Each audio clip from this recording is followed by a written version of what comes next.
สบายดีทุกคนเลยสบายดีตอนแรง วันนี้เป็นแรงของเมื่อวันที่2เนาะเดือน3 2026เขาที่ไปเติมน้ำมันทุกคนเนาะเติมน้ำมันยังอยู่แต่ว่าจะไปเติมนะเพราะว่าหลายจุดเขาเจ้าก็ไปเติมเพิ่งเขาที่ไปเติมอยู่เขตสังเกียงในปั๊มพีทีทีอยู่แถวสังเกียงนี่เนาะหัวหน้ากับเพิ่นบอกไปเติมนะสงครามเริ่มส่งผลกระทบมาฮอดเฮาแล้วเด้ทุกคนเอ้ยว่าอยู่ประเทศไทยเพิ่น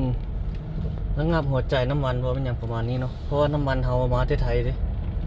แล้ววันนี้เฮาเห็นหลายปั๊มในนครหลวงวิจันทร์นี่เขาเจ้าเริ่มไปใส่น้ำมันไว้นะเฮาเห็นตามมันปั๊มเห็นลงเขาเจ้าลงเพจลงข่าวยัง Facebook ส่วนตัวก็เห็นเขาเจ้าลงอยู่เนาะโอ้สงครามนี่เป็นแบบนี้ทุกคนบ่มีผลดีหยังเด้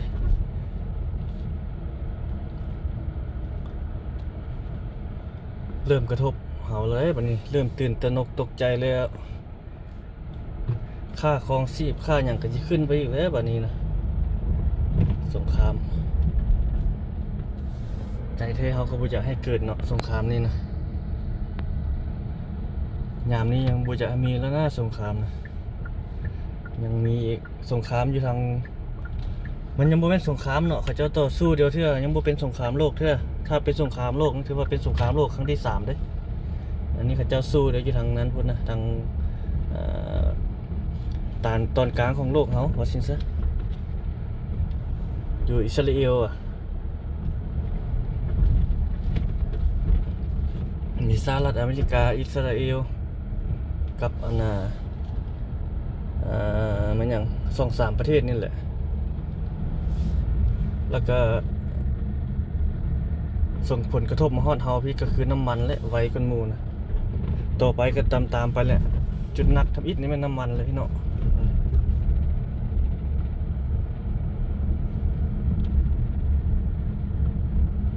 ผู้สาวอย่างนี้ปั๊มทางหน้านำคนรถสิหลายป่ะ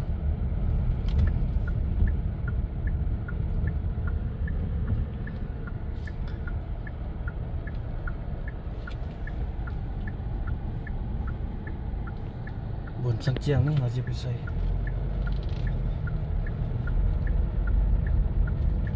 นี่ทางหน้านี่รถหลายบ่หลาย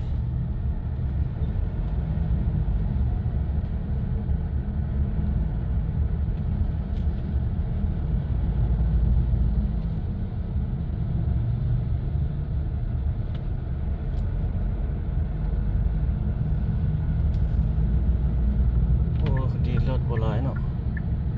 โอ้มีจะได้รถเสร็จแล้วเทื่อเอามาเติมบ่เห็นหลายมื้อนี้เห็นหลายโอ้ใครได้มีบ่หลายบ่ได้เรียนคิว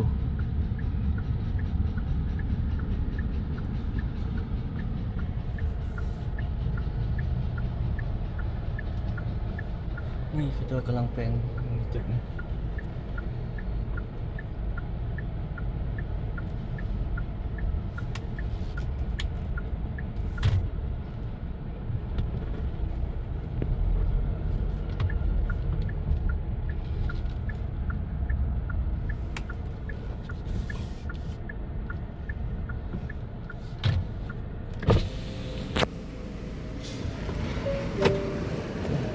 ใส่เต็มอยู่นี่ก็ซ่อนหมดเนาะทุกคนได้ไปใส่อยู่เพิ่นต่อไปใส่อยู่ที่ทางหน้าหมดตอนนี้5 โมงเนาะ5 โมงจึงมีมาโอ้เดี๋ยวโอ้ตึกอาคารพระเจ้าอยู่เขตนี้แล้วหลายแล้วเด้อนี่ก็สูงเกินจะเอาเครื่องเขาอย่างมาใส่ก่อสร้างมาเป็นสะดวก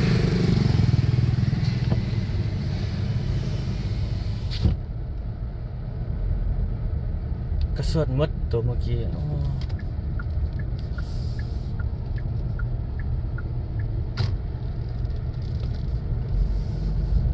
ใส่ PTT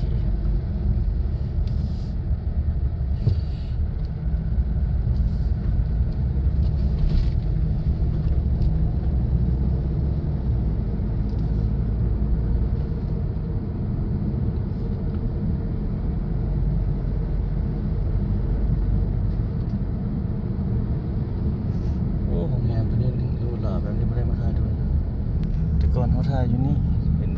หลายอยู่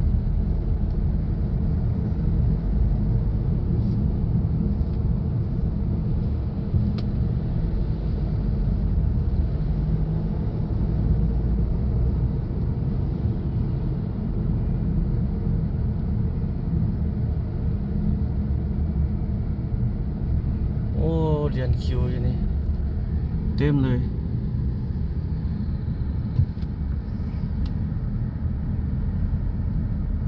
ใส่ PTT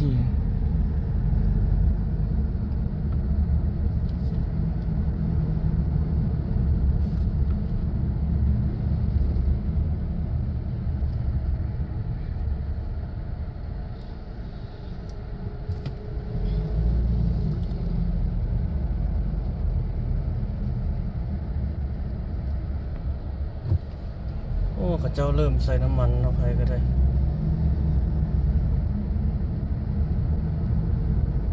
เต็มเลยนี่แหละทุกคนผลกระทบสงครามเบิ่งทางหน้าเพราะได้เรียนคิวด้วยนี่นะไอ้ยะโอ้โหเรียนคิวใส่น้ำมันแล้วโอ้โห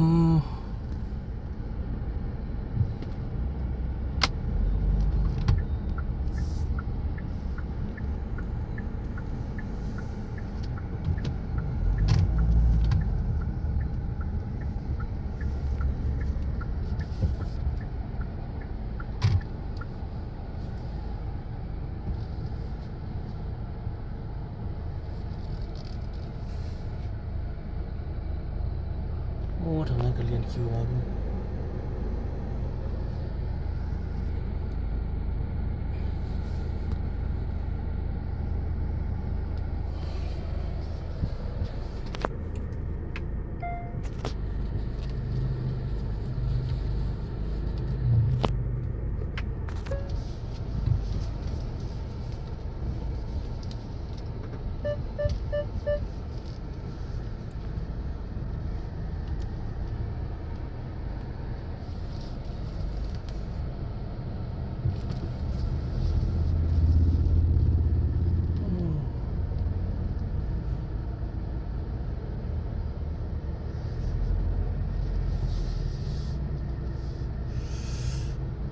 ไปเรียนอยู่ทางใดวันนี้เฮา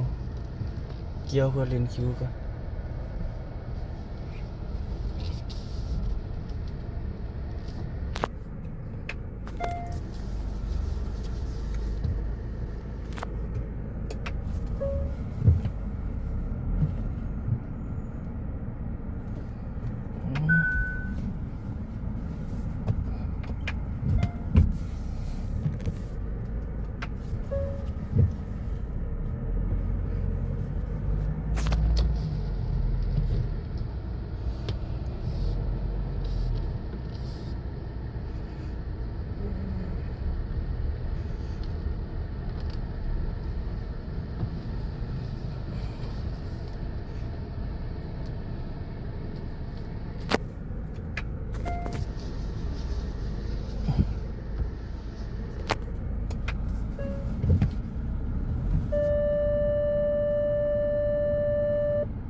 รถเรียนคิวใส่น้ำมันหลาย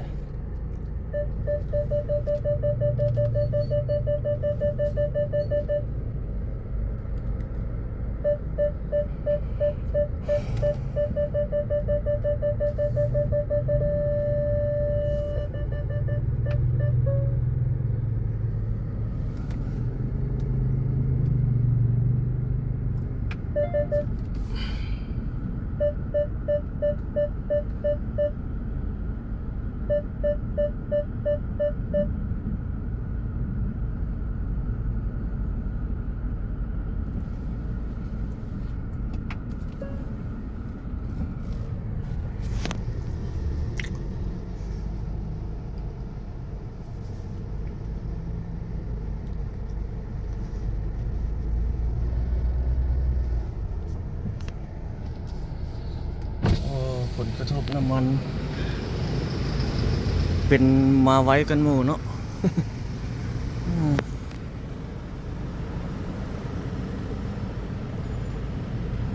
เพื่อทางนั้นก็เข้าไปกันเลย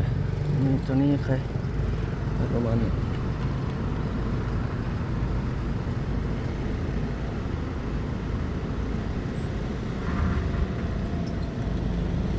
เกี่ยวได้เกี่ยวไปมาต่อ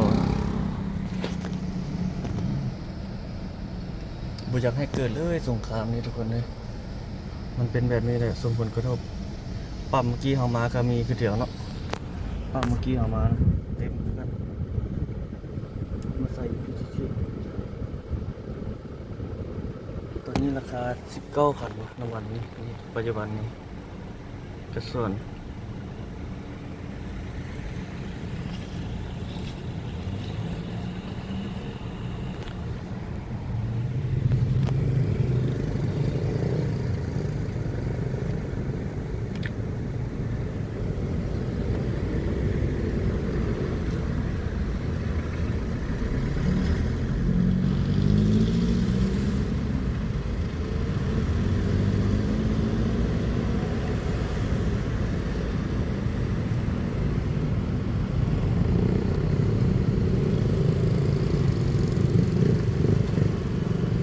เบื้องรถเรียนอยู่เบื้องนั้นหลายคนหมู่เบื้องนี้ใช้อย่างสองเขาอยู่คิวที่ปกติบ่ได้เรียนแบบนี้นะ วันนี้ได้เรียนคิวเส้นน้ำมันทุกคนหลายปั๊มในนครหลวงเวียงจันทน์เด้ออันนี้เป็นปั๊มอยู่หนองด้วงทุกคนพีทีอยู่หนองด้วงตัวนี้ตัวที่เราเรียนอยู่นี่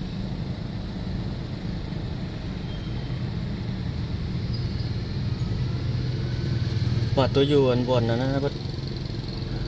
กระส่วนเพิ่นหมดตัวอยู่นะ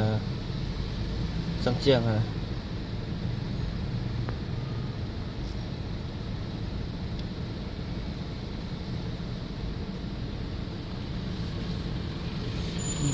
โอ้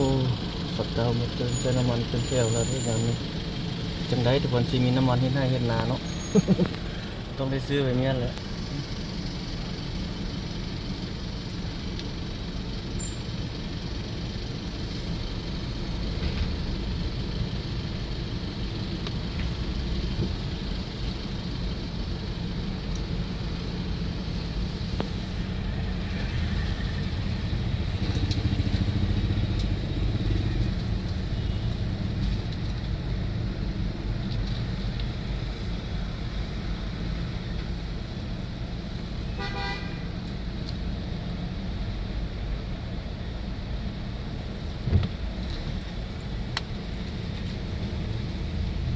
ข้างหลังเขาก็ต่อมาแล้ว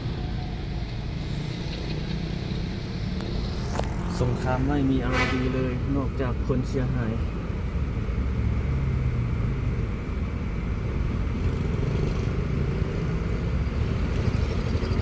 ขณะเขาเฮ็ดเขาตีแล้วอยู่คนยังส่งผลกระทบมาฮอดเขาแล้วทุกคนไม่อยู่ไกลจาก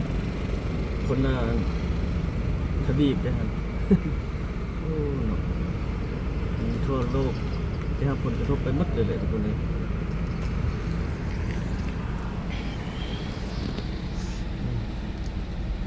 รอเติมโอ้จังโมงแล้วนี่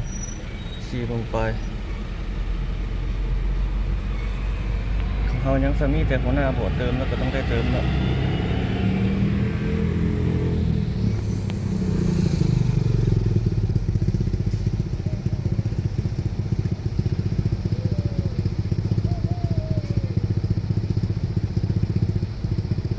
นี่มีเบอร์ฉุกเฉินแล้วอย่างเงี้ยมีดับเพลิงสถานีตำรวจทุ่งหมอไฟฟ้าน้ำประปาปักหมันเราใส่จุดฉุกเฉินไว้แบบนั้น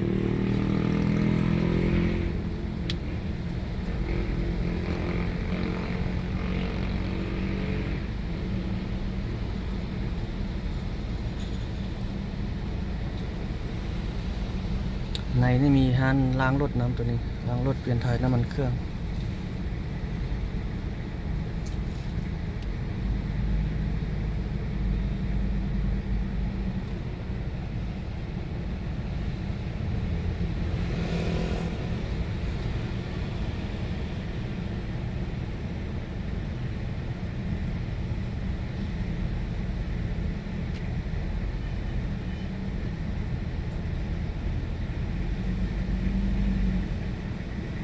ยังอีก3 คันจึงฮอดเฮาอืมเฮายังจักหน่อยไปเอารถจักรมาใส่เฮาก็ได้รถจักรเฮาก็ได้ใส่เมียนเลย สั่งแต่อันนี้รถตัวนี้กินกระส่วนรถอันนี้นี่ห่อจนไฟฟ้าน้ำมันแต่ระบบมันเป็นระบบไฟฟ้า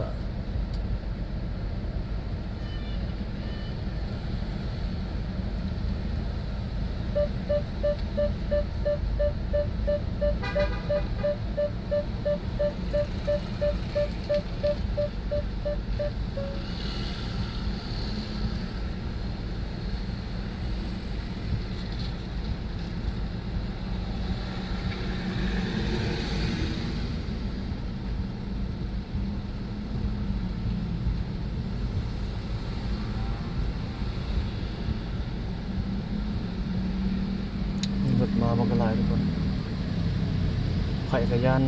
บุนั่นเลยเนาะเขาเจ้าบ่ให้เติมกระตุ้นแบบเอาอย่างมาใส่แล้วไปกักไว้เขาเจ้าบ่ให้เฮ็ดแบบนี้จะใส่เต็มถังรถคันหนึ่งได้มาอย่างประมาณนี้ได้อยู่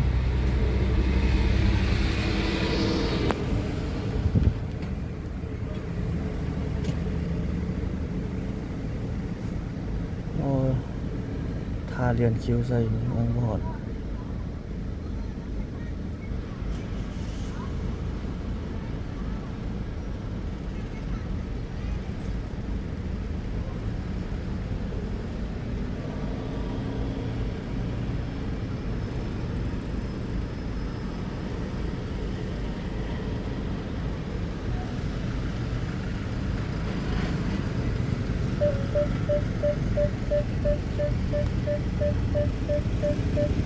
ไป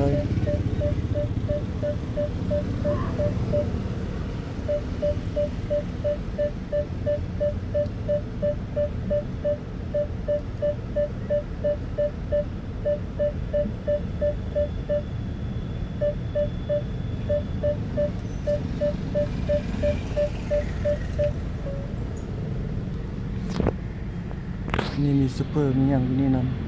ำก็ตินเป็ดบ่นี่เขาจะเอามาปลูกนี่ก่อน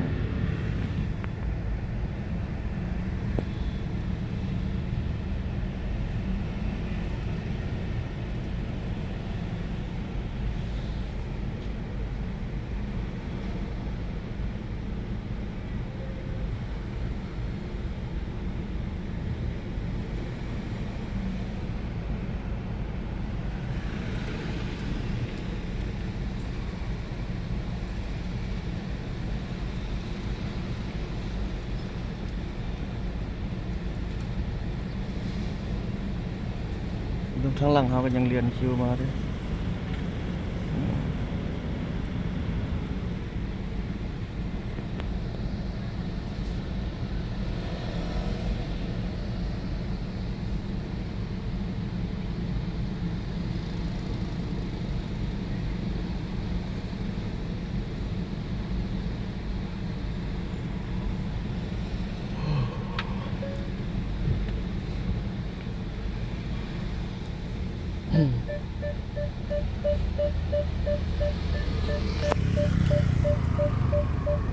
ตัวนั้นมีอเมซอนกับอเมซอนนำได้ยังไง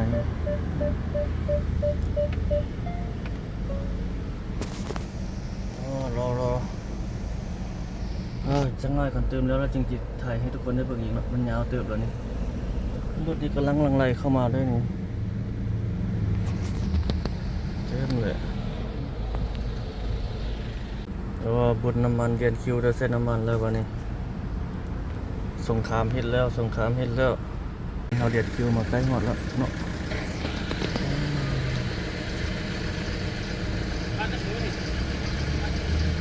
รถจักรเขาจักรใส่รถใหญ่เขาจักรมาใส่อย่างเงี้ยแหละ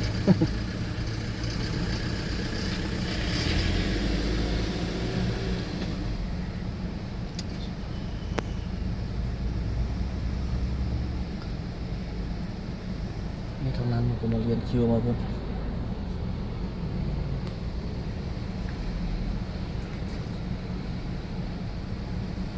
เฮานี้ซื้อใส่รถจักรเนี่ยใส่ตุกเงียนได้บ่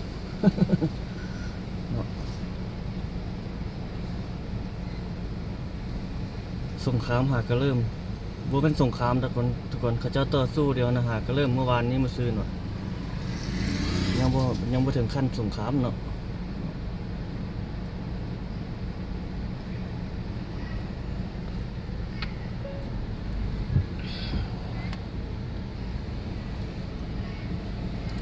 ฮอดที่เฮาแล้วบัดนี้ได้ฮอดที่เฮาแล้ว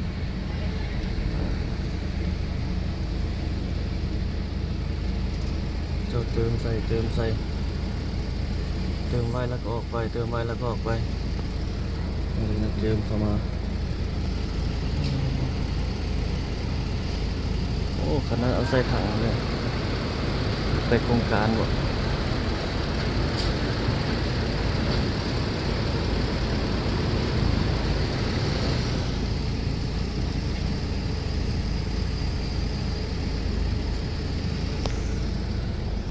นี่เลยทุกคนอันตรายเนาะ ไผ่ไปย่านบุรีน้ำมันมาเติมใส่เมียนก่อนนะตุกมาใส่เอานี่มั้งสอตุกมันมาใส่เอาตรงนี้ไปเฮาไปเฮาใส่เลยวันนี้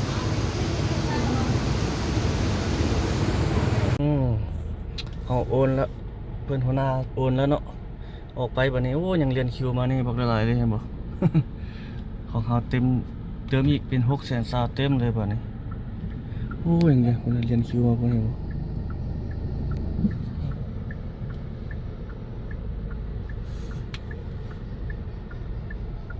นี่แหละผิดภัยของสงครามถ้ามันเกิดสงครามแท้ๆมาสิเป็นจังได๋แห่งหนักกว่านี้อันนี้ถึงขั้นเขาเจ้าสู้เดียวแบบนี้ซื่อๆเด้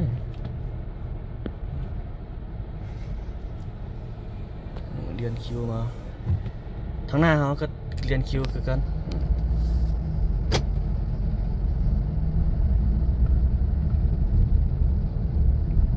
นี่เต็มถังได้ประมาณ600 ปลายกิโลเนาะรถอันนี้เติมเมื่อกี้อีกประมาณ600,000 ปลายโอ้ทางหน้านี่เต็มเลยคน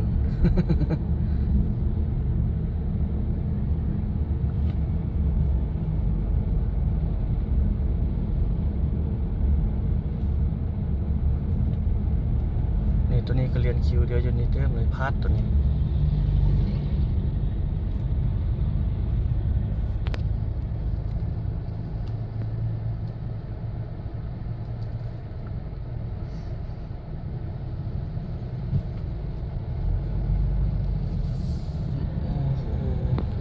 บุญน้ำมันบุ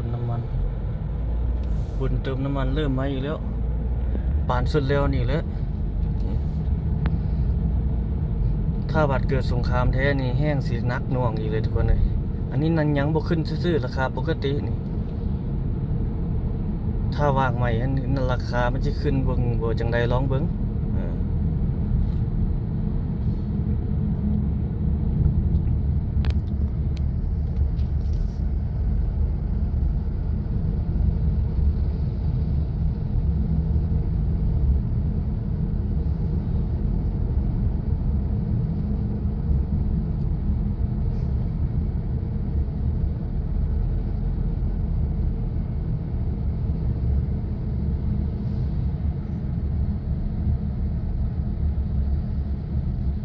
ฟ้าฝนสิบ่ตกบ่มื้อนี้เนาะมันมืดเมาๆอยู่เขตนี้ตึกสูงตัวนี้เนาะถ้าเขาเจ้าเฮ็ดแล้วนี่สูงอยู่เขตนี้แหละตึกนี้อันนี้บ่มีไฟแดงแล้วอันนี้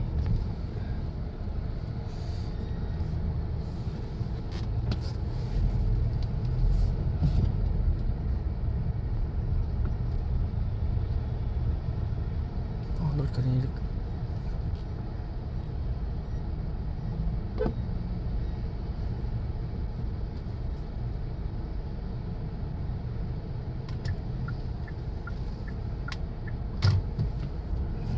เขาใส่อันนี้จักรดับ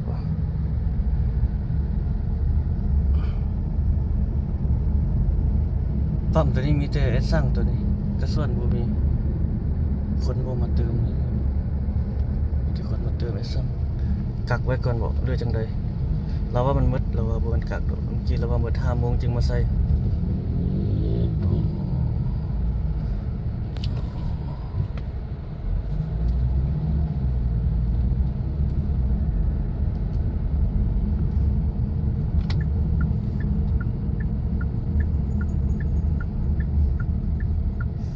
เข้านี่แล้วเข้าไปในสังเจียง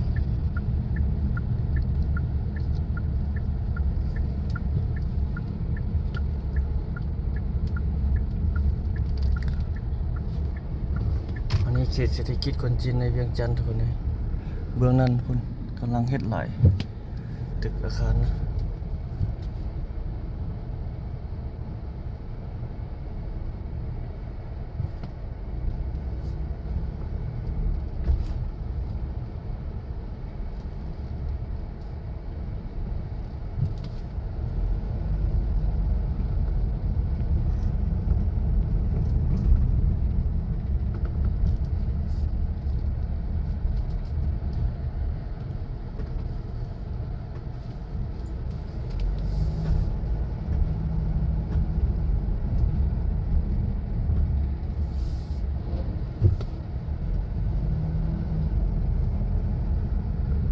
ผู้สาว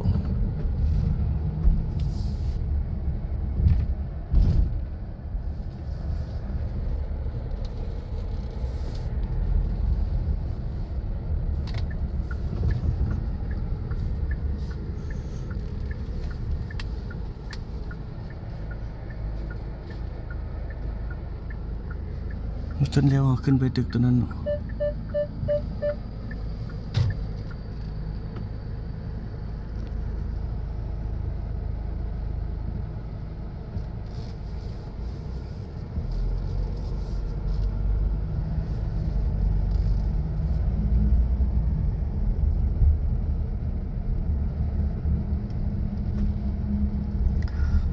เอาคลิปนี้ประมาณนี้ซะเนาะทุกคนเนาะขอบใจทุกท่านที่เข้ามาชมทุกคนไว้พบกันใหม่คลิปวิดีโอถัดไป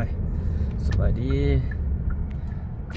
งามแรงเขียดสังเจียงถ่ายออกมาให้ทุกคนได้เบิ่ง